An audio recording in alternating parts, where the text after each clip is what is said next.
ఈరోజు రథసప్తమి రోజున తిరుమలలో 7 రకాలైన వాహనాలపై శ్రీ మలయప్ప స్వామివారు ఊరేగుతారండి.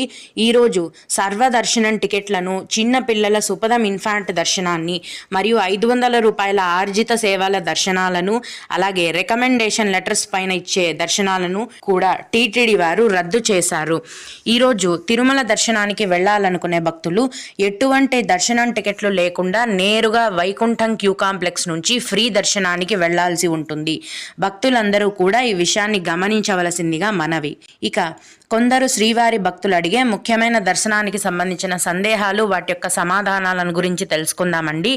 ఇవి అడిగిన వారికే కాకుండా దర్శనానికి వెళ్లే ప్రతి ఒక్కరికి కూడా ఉపయోగపడతాయి. ఒక భక్తుడు, హలో మేడం, ఫిబ్రవరి 6వ తేదీన Telangana MLA VIP letters accept చేస్తారా అని అడిగారు. ప్రస్తుతం టీటీడీ వారు ఆంధ్రప్రదేశ్ రాష్ట్రానికి సంబంధించిన రికమెండేషన్ లెటర్లను తప్ప